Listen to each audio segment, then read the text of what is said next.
vamos a ubicar el Salmo 19. El Salmo 19, vamos a tener ahí versículos 7 y 8. Y también con el dedito, con el separador, vamos a complementar Romanos capítulo 7. Vamos a leer el versículo 12 y luego saltamos al 14.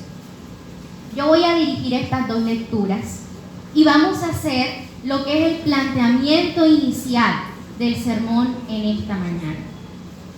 Dice algo maravilloso el Salmo 19 en su verso 7 y verso 8. La ley de Jehová es perfecta, que convierte el alma. El testimonio de Jehová es fiel, que hace sabio al sencillo. Los mandamientos de Jehová son rectos, que alegran el corazón. El precepto de Jehová es puro, que alumbra los ojos. ¿Y qué dice en torno a este tema de la ley? Romanos 7, verso 12. De manera que la ley a la verdad es santa y el mandamiento santo, justo y bueno.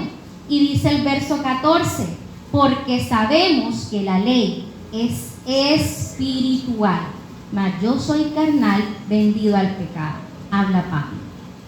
Hermanos, en la escuela de Derecho hay una cátedra que se llama Introducción al Derecho, Teoría General del Derecho, Filosofía del Derecho.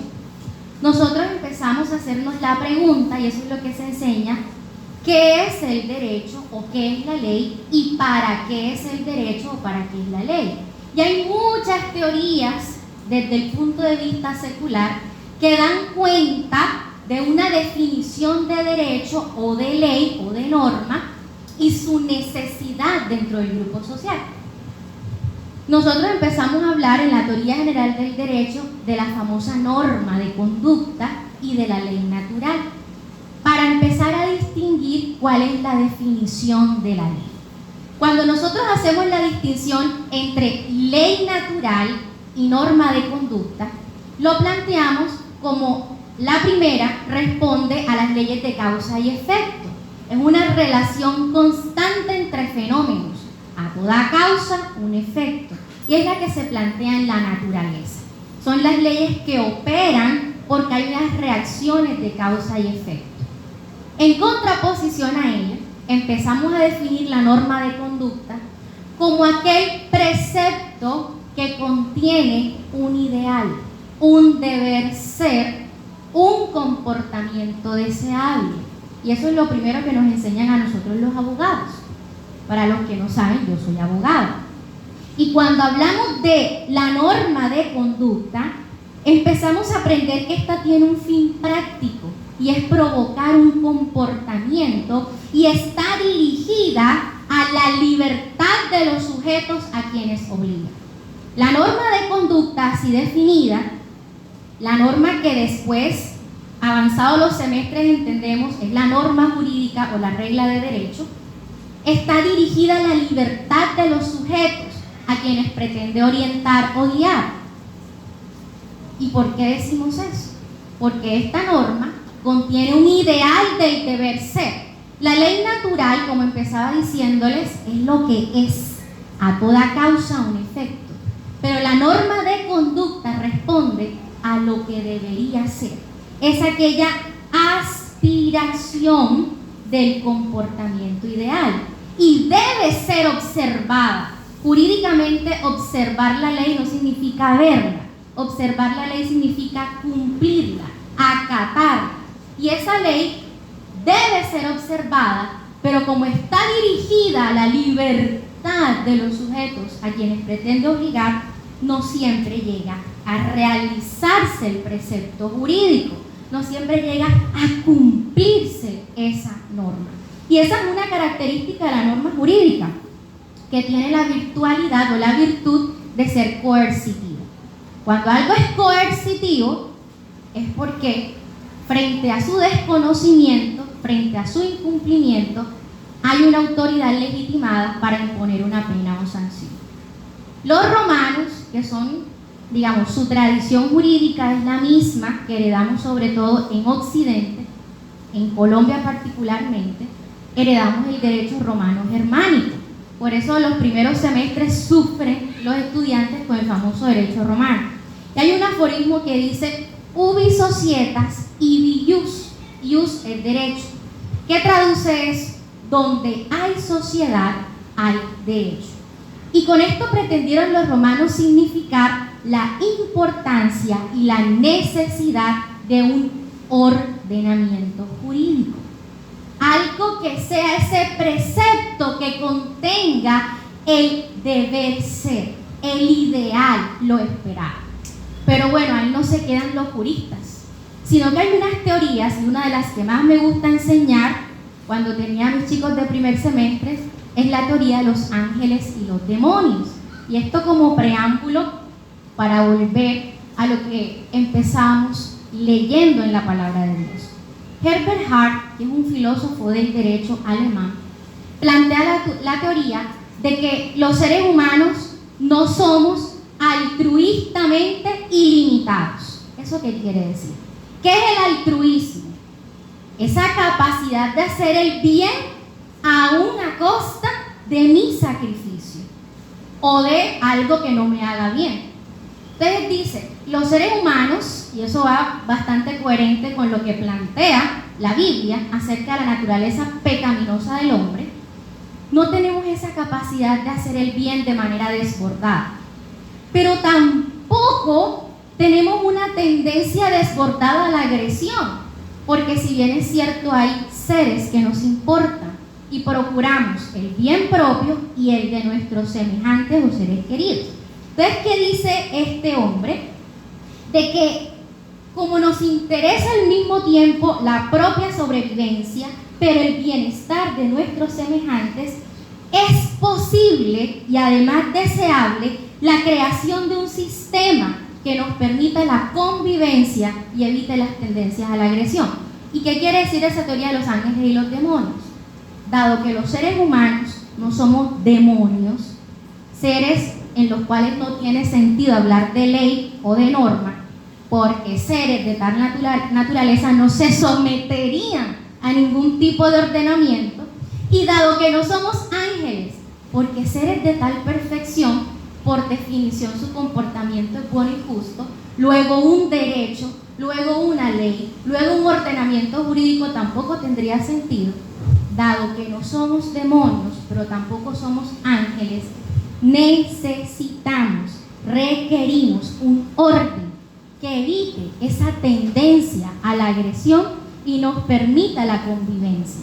Y esa es la definición secular de la ley, llevándolo ya a aquel conjunto o sistema de reglas que un país o comunidad en particular reconoce como directriz para sus miembros y que tiene la característica de ser coercitiva, como les venía diciendo, que dada su inobservancia, es decir, su desconocimiento, su incumplimiento, hay una autoridad legitimada para imponer una sanción o una consecuencia.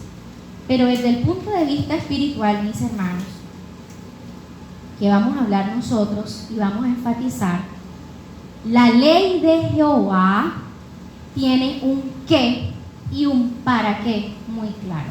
Vamos a Gálatas, vamos a permanecer en Gálatas, capítulo 3, versículos 24 y 25.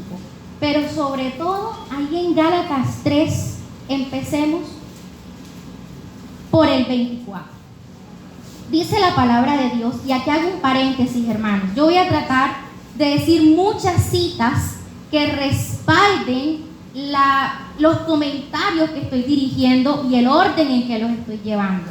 Así que afortunadamente creo que esto queda grabado y podemos nuevamente poder revisar, y de manera individual, recordemos que la salvación es individual, de manera personal usted refuerza estos capítulos. Usted va a leer Gálatas, se va a leer el capítulo 2 desde el versículo 11 en adelante, se va a leer el capítulo 3 hasta el final, que tiene 29 versículos. Tiene esa tarea, capítulo 2 y capítulo 3 de Gálatas, porque ahí está bien explicado por Pablo unos puntos que nosotros vamos a tocar. Y aquí hay una palabrita que se vuelve trascendental para entender este tema. Gálatas 3:24, perdón. Dice así: de manera que la ley ha sido nuestro para llevarnos a Cristo, a fin de que fuésemos justificados por la fe. Y en esto vamos a detenernos un momento. Dice la palabra de Dios que la ley ha sido nuestro ayo para llevarnos a Cristo. Juan no sabía el tema de este sermón, y cantamos una canción, y creo que en 2 o 3 de los himnos y canciones hacíamos énfasis en que somos justificados delante de Dios por medio de la fe en Cristo. Y si eso no estaba muy claro en las alabanzas, debe quedar claro con lo que estamos leyendo aquí en la palabra. Cuando hace referencia a ayo es una palabra sobre todo española, y en la traducción Reina Valera se acogió a ayo, pero viene de una definición griega, que era el esclavo que se encargaba de criar y educar los niños en las familias romanas acomodadas, el que los orientaba, los metía en cintura. Del mismo modo, la ley de Dios cumple su única misión para nosotros, y es ser maestra, guía, que nos enseña la voluntad de Dios. Como dice Romanos 2:18, que por medio de la ley conoces su voluntad y por ella apruebas lo mejor. ¿Y saben por qué esto es tan importante? Porque aquí viene la definición espiritual de la ley. Veníamos hablando de la definición secular, y dice Romanos 3:23 que por las obras de la ley ningún ser humano será justificado delante de él, porque por medio de la ley es, ¿quién tiene Romanos 3:23? El conocimiento del pecado. Y en esto quiero hacer énfasis. Empezamos a ver que la ley tiene un propósito. Es el título de hecho del sermón, el propósito de la ley. La ley tiene un propósito muy claro cuando empieza a plantear la escritura de que nos enseña la voluntad de Dios y nos enseña qué es el pecado delante de Dios. Y esta ilustración de Pablo es magnífica, porque termina diciendo que su cometido, que el propósito de la ley es llevarnos a Cristo. El propósito de la ley es llevarnos a Cristo. Y esto lo explica Jesús cuando en Mateo 5, del 17 al 18, Él le explica a sus discípulos que Él no llegó a derogar la ley, a anularla, a desaparecerla, sino a darle cabal cumplimiento sin que se altere una tilde o una jota de la misma. Pero ¿sabe qué, hermano? La ley, si bien te ofrece dirección hacia Cristo, la ley no te ofrece justificación. Entonces viene la pregunta: y antes de Cristo, ¿cómo eran salvas las personas? En la antigüedad, ¿cómo se alcanzaba salvación? Todavía no había nacido Cristo, y no había predicado Cristo, y no había muerto Cristo en la cruz del Calvario. Y por eso le digo que debe leer el capítulo 2 de Gálatas. Es muy importante que nosotros entendamos algo. El camino a la salvación en el Antiguo Testamento y en el Nuevo Testamento es exactamente el mismo. Y el propósito de la ley en el Antiguo Testamento y en el Nuevo Testamento es exactamente el mismo. El camino a la salvación siempre ha sido creer, fe. Dice Gálatas 3:11, ahora bien, es evidente que por la ley nadie es justificado delante de Dios, porque el justo vivirá por la fe. ¿Y a quién está citando Pablo ahí? Está citando a Habacuc 2:4, Antiguo Testamento, en donde los patriarcas, los santos, los primeros, tenían claro que el justo vivirá por la fe. y Pablo lo está enseñando y lo enfatiza, de que por las obras de la ley ninguno será justificado, es porque desde Abraham tenemos nosotros esa certeza. Incluso Cristo está profetizado en Génesis 15, en Génesis 3:15, está que la simiente de la mujer herirá a la serpiente en la cabeza. Y fíjense ahí que dice en Romanos 4:3, cuando habla de que el Señor le dio la promesa a Abraham, dice que Abraham creyó a Dios y le fue contado por justicia. Y la ley no había sido dada. Abraham estuvo 400 años después de que se hubiese promulgado los 10 mandamientos o la ley mosaica. Entonces, ¿cuál ley iba a cumplir Abraham? Entonces, ¿cuál mandamiento estaba cumpliendo Abraham? Y dice que Abraham creyó a Dios y le fue contado por justicia. Y también así David se salvó, como dice Romanos 4, versos del 6 al 8. Así también otros antiguos como Job se salvó porque tenían la certeza de que mi Redentor vive y al fin se levantará sobre el polvo.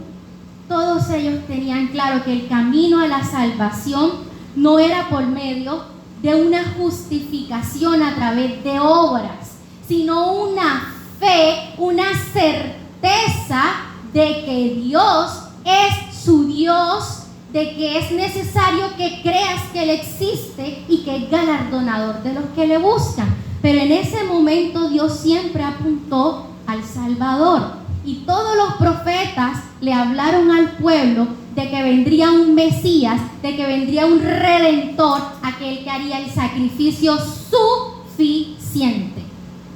Porque, y si leemos todo Levítico, están los diferentes sacrificios que tenía que hacer el pueblo para expiar pecados. Y toda la ley de la cual hablaban los escribas con ese denuedo. Y todo ello que exponían en el pueblo judío acerca de los mandamientos, estatutos, leyes, testimonios, todo lo que dice acerca de la ley de Jehová, que si se quiere entender como un sistema, un conjunto de normas variadas y amplias, que empiezan desde el matrimonio que instauró entre Adán y Eva, y van hasta las leyes de los alimentos y cosas inmundas y demás, que no vamos a entrar a hablar en ese tema, pero que es un conjunto de normas, preceptos que nos presentan la voluntad de Dios. Y ya vamos a llegar a hablar entonces acerca de su cumplimiento. Pero es necesario entender que las obras no justifican a nadie, que el camino para acercarnos a Dios es por la fe. Pero entonces, ¿qué papel? ¿Cuál es el propósito de la ley? Vamos a volver a Gálatas. En Gálatas estábamos leyendo con total claridad en el capítulo 3, versículo 24, que la ley entonces ha sido nuestro ayo, nuestra guía, nuestro camino. Y vamos a ponerlo en un ejemplo terrenal. Les decía que el ayo es ese maestro, ese orientador, esa guía que instruía y que mantenía firme a los niños hasta que alcanzaran la mayoría de edad. Imaginemos cuando entran los chicos, los estudiantes, a la escuela de medicina. Cuando están en la escuela de medicina, tienen a todos sus profesores que les enseñan que los sistemas nerviosos, circulatorios, que cómo hacer todos los procedimientos que saben los médicos y me dispensan, que ese no es mi terreno. Pero el ejemplo es el siguiente. Ellos están con sus ayos, con sus maestros, aprendiendo. Y después de una serie de exámenes y pruebas que deben aprobar, les dan un diploma. Y le dice, esa escuela de medicina le dice a la sociedad, ya este ser humano está capacitado, avalado para ejercer la medicina. Y va ese médico a poner por práctica lo aprendido de sus ayos, de sus maestros, de sus guías, de sus orientadores, y puede que no lo haga. Puede terminar haciendo mala praxis. Y eso tiene consecuencias.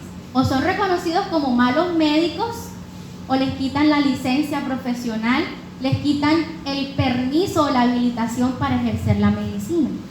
Por eso es que ahí leemos en el versículo 25, veníamos leyendo que la ley es nuestro ayo para llevar a Cristo. Pero dice también que venida la fe, ya no estamos bajo. Bueno, ¿y esto entonces cómo es? Ya se empezó a poner interesante el asunto. Venida la fe, ya no estamos bajo ayo. ¿Esto cómo funciona? Hermanos, es tan sencillo como entender que cuando nosotros estamos en la fe del Hijo de Dios y creemos en Él como nuestro Salvador, el cumplimiento de la ley no es la base para nuestra justificación. El cumplimiento de la ley es el fruto, es la evidencia de la nueva vida en Cristo. No es por medio de las obras. Es que la ley, cuyo quebrantamiento es el pecado delante de Jehová, nos muestra a Dios. Cuando nosotros conocemos a una persona, le preguntamos: hola, ¿cómo estás? ¿Cómo es tu nombre? ¿Dónde vives? ¿A qué te dedicas? Ese conocimiento y ese relacionamiento con Dios es a través de su ley, su mandato santo y perfecto, su mandato que convierte el alma, como empezábamos diciendo en Salmo 19. Entonces, cuando hemos creído y cuando hemos depositado nuestra fe en Jesús, entendimos que ofendimos a Dios. Es ahí donde la ley, a través de todos sus mandamientos, cuando el Señor Jesús se lo dice a los profetas, que este era el cumplimiento de la ley y los profetas, el amarnos unos a otros y el amar a Dios sobre todas las cosas, nos está diciendo a nosotros que ofendimos la santidad de Dios. Porque si no fuese por esa ley que me mostró el camino de lo recto delante de Jehová, yo no sabría de qué me salvó el Señor. El enfermo no sabe que está enfermo hasta que el médico se lo dice. Y te está leyendo, aquí tienes un diagnóstico de X, Y, Z. Antes de que no te dieran el diagnóstico, tú no sabes que estabas enfermo o que necesitabas tomar una medicina. Pero cuando tú escudriñas la ley de Jehová, te empiezas a conocer con Jehová, empiezas a entender los atributos de Jehová, empiezas a entender cuán grande es el ser infinito que nos creó, aquel en cuya mente nosotros ni siquiera podemos llegar a escudriñar, porque sus pensamientos son más altos. Y ese todo, ese absoluto, ese gran yo soy es el que nos llamó existencia y el que por su misericordia nos tiene aquí. Y cuando Él plantea su mandamiento, el cual no es gravoso, dice el apóstol Juan, el mandamiento de Jehová no es gravoso, el cual nos procura bienestar y prosperidad, nos dio la ley para nuestro propio bienestar, para nuestro propio cuidado. Y ustedes se preguntarán, ¿pero cuál ley? Vamos a leer Romanos, capítulo 13. Vamos todos al libro de Romanos, capítulo 13, versos del 8 al 10.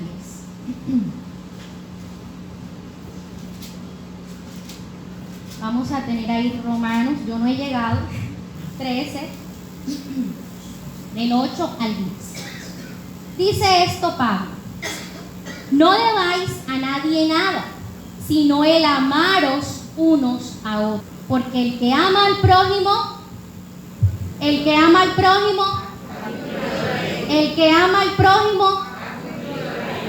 porque no adulterarás, no matarás, no hurtarás, no dirás falso testimonio, no codiciarás, y cualquier otro mandamiento en esta sentencia se resume: amarás a tu prójimo como a ti mismo.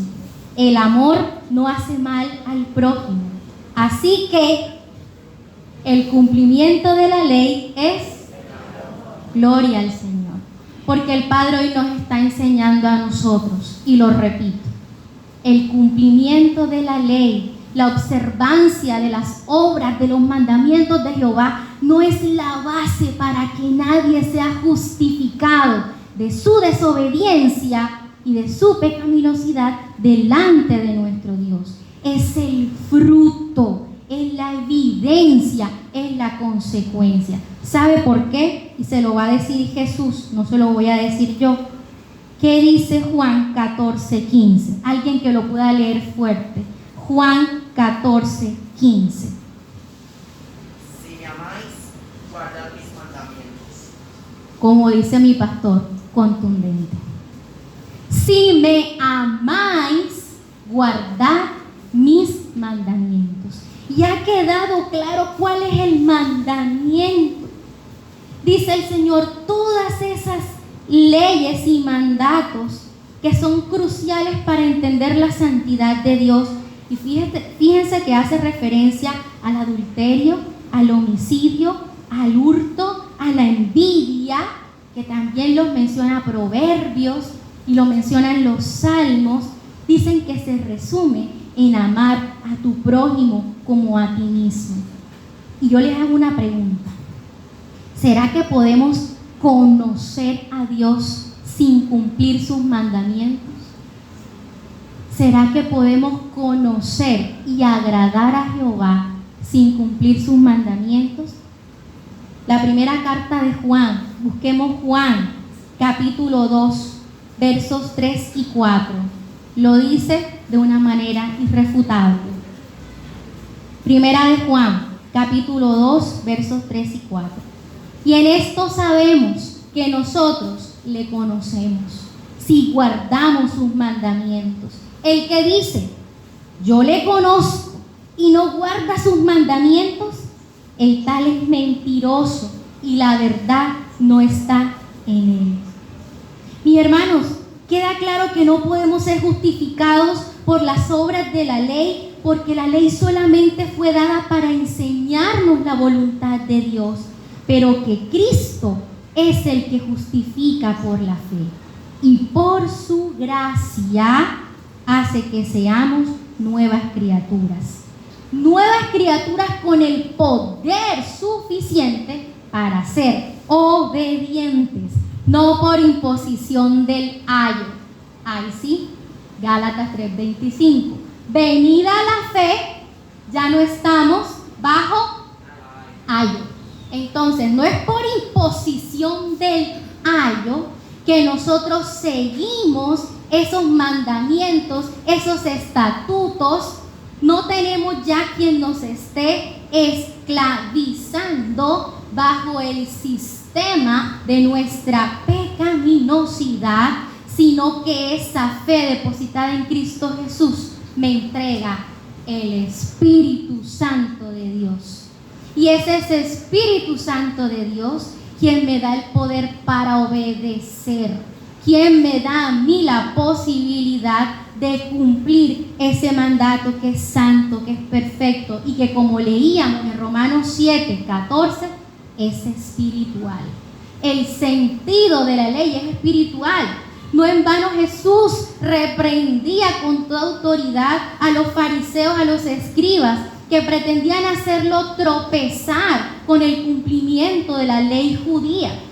Y Pablo, allí en el capítulo 2 de Gálatas, por eso les digo, léanlo por favor, reprende a Pedro y le dice a todos ustedes, oye, es que ni en el antiguo, ni en la nueva era, haciendo referencia a Antiguo Testamento, Nuevo Testamento, la ley era garantía de nada. Entonces se van a esforzar ustedes en cumplir la ley cuando el cumplimiento perfecto de la ley ya lo experimentamos en Jesús, que caminó entre nosotros y que nos entregó salvación, promesa cumplida en la que creyeron por fe los antiguos, desde Abraham y todos los que conocemos, predecesores que están con nuestro Señor. Por eso decimos que no es por imposición del ayo, sino por la fe y el amor que hacen real nuestra permanencia en Cristo. Por esa vida de fe en Cristo, nosotros somos una nueva criatura. Y dice 2 Corintios 5:17 que las cosas viejas pasaron son todas hechas nuevas, eso es una promesa. Dile hoy a tu pecado que quedó en el pasado. Y si la tentación viene a ti, le vas a decir que yo obedezco por amor, no por miedo, no porque hay un destino de condenación eterna. Yo obedezco porque yo necesitaba algo. Yo no sabía que estaba en una condición de muerte, pero la ley me mostró a través del pecado que estaba muerta en mis delitos y pecados. Pero el Señor me entregó a su Hijo, que fue el sustituto, un sacrificio perfecto para satisfacer la justicia de Dios, porque es un Dios santo. Yo voy a poner un ejemplo que creo que he colocado en todas las prédicas que he tenido la oportunidad de dar. Dios es un juez justo. Si nosotros vamos a los juzgados aquí de Cartagena, a una audiencia penal, donde tengan que sentenciar a un homicida, a un asesino, a un violador, etc., y llega ese culpable de delitos, ese criminal delante del juez y le dice: señor juez, si efectivamente cometí el delito, pero es que tú eres todo amor, tú eres toda misericordia, tú eres bueno, señor juez, yo sé que tú me vas a liberar, yo sé que tú no me vas a hacer pagar la consecuencia del error que cometí. Si Dios no fuese un Dios justo, en ese momento en que se quebranta la ley, se negaría a sí mismo, porque Él tiene que cuidar esa justicia, es su esencia y es su santidad. El juez injusto puede liberar a ese hombre sin pagar ninguna consecuencia, pero el juez justo, que no se niega a sí mismo ni su esencia, hace cumplir su ley y es el único legitimado para ofenderse por el incumplimiento de esa ley. Y nosotros no podemos decir entonces que Dios no sea todo amor, que Dios no sea toda bondad, por el hecho de que la paga del pecado sea muerte. No podemos negar esa circunstancia, porque sería un total contrasentido. Y por eso voy a seguir haciendo énfasis, ya para terminar, porque hoy soy doliente de un bebecito que está allá. Nunca antes había podido predicar pensando en que, ay, los niños. Yo recuerdo que siempre cuando podía llevar el sermón pastoral, me decían: llevas 45 minutos, llegaste a 50 minutos. Yo decía: no, pero nadie se durmió. Pero no, hoy es un poco diferente la historia. Hoy, gracias a mi Señor, tengo un bebecito precioso de 3 años. Yo dije: bueno, ese va a ser mi reloj. Sentir también un poco que Dios es un Dios de orden y cada cosa tiene su tiempo y tiene su momento adecuado. El gran mandamiento que nos dio el Señor en Mateo 22, versículos del 37 al 40. Vamos a leer Mateo. Quien lo encuentre, por favor, léalo fuerte. Mateo 22, 37, 40. Del 37 al 40. Ama al Señor tu Dios con todo tu corazón, con todo tu ser y con toda tu mente. Le respondió Jesús: este es el primero y el más importante de los mandamientos. El segundo se parece a este: ama a tu prójimo como a ti mismo. De estos 2 mandamientos dependen toda la ley y los profetas. Gloria a Dios. Y complementamos con Santiago 1:25. Pero el que mira atentamente la ley perfecta, la ley de la libertad, y permanece en ella, no habiéndose vuelto un oidor olvidadizo, sino un hacedor eficaz, este será bienaventurado en lo que hace. El Señor nos dio su ley por amor a nosotros y por nuestro beneficio, para hacer nuestro camino, nuestro ayo, nuestro maestro, que nos muestre el camino hacia Cristo. Es que yo no iría al Calvario si no supiera que el Calvario tiene la cura para mi enfermedad. Es que yo no tendría otra manera de conocer por qué estoy separada de Dios si no entiendo que Dios es santo y no se deleita y no se complace en el pecado. Y más allá de eso, ¿cómo puede lo creado estar separado de su creador? ¿Puede la criatura vivir sin esa paternidad? ¿Puede lo creado vivir sin esa identidad? Miren, las filosofías existencialistas del mundo trasnochan tratando de darle un sentido a la existencia del hombre. Pero no se trasnoche más. El sentido de la existencia del hombre es que el creador de todo, el Dios del universo, el gran yo soy, que es mi nombre favorito, quiso y nos creó y nos llamó a existencia y nos ha dado la oportunidad de tener esta vida para gloria suya, para gloria de su nombre. Y nos colocó en un lugar privilegiado sobre la creación y nos dio a nosotros el camino a esa salvación y a esa reconciliación. Yo sé que ustedes o la mayoría conocen toda la historia del pecado original y de la separación que hubo entre Dios y el hombre a causa de que el hombre decidió ejercer su libre albedrío hacia la desobediencia y hacia el desconocimiento del mandato de Jehová. Pero hoy nosotros tenemos la oportunidad de ser hacedores eficaces, no oidores olvidadizos de esta ley perfecta, ley de la libertad, que nos asegura llegar a los pies de Cristo, que nos asegura llegar a los pies de nuestro Salvador. Les decía que primera de Juan 5:3 dice que el mandamiento de Jehová no es gravoso, porque tienes fe en el Hijo de Dios. No es un cumplimiento vacío o sin sentido, porque la mayor muestra de amor es la obediencia. Si me amas, guarda mis mandamientos. Dios nos dio la ley por nuestro beneficio, por amor a nosotros. Y sabiendo esto, quiero hacer una pregunta fundamental. ¿Amamos a Dios? Y si es así, ¿obedecemos la ley de Dios para demostrar ese amor? Cada vez que usted esté en tentación, cada vez que usted esté en duda, cada vez que usted vea, porque las aflicciones de este siglo, sobre todo hoy día, son horrorosas. El amor se encuentra frío, como fue profetizado. Pero cuando estemos en esas circunstancias, usted piense en que, Señor, voy a mostrarte mi amor obedeciendo tu ley.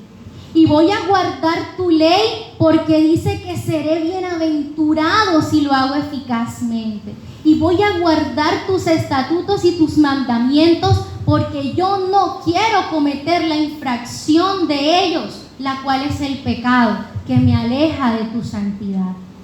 Y no será hasta que venga Cristo cuando todo esto sea totalmente perfecto. Que el amor que hoy el Señor nos invita a mostrar a nuestro prójimo, hacia Él y a nuestro prójimo, tenga un cumplimiento perfecto. Hermanos, que todos nosotros podamos seguir siendo, como en una prédica la hermana Sandra lo aprendíamos, amor. Porque si Dios es amor, yo soy amor, yo estoy en amor. El primer y más grande mandamiento: ama a tu Dios por encima de ti mismo, por encima de todas las cosas. Es ama a tu Dios, elige a Dios, lucha contra todo aquello que te aparte de Dios. El Señor les está diciendo y me está diciendo, cuando me mostró esta necesidad de entender el cumplimiento de la ley como una muestra de amor, que hoy más que nunca es el tiempo donde el pecado está haciendo que la humanidad ya no vea el amor. Hoy, como hijos de Dios, como personas que supimos lo que es llegar postrados a la cruz de Cristo, porque entendimos que necesitábamos a Cristo, vayamos y mostremos ese amor para con nuestra familia, para con nuestros semejantes, pero también para con todas aquellas personas que no han podido conocer el ayo que no conocen el camino hacia la cruz y mostrar cada uno de nosotros que nuestro Dios es absolutamente real. Vamos a colocarnos de pie, mis hermanos.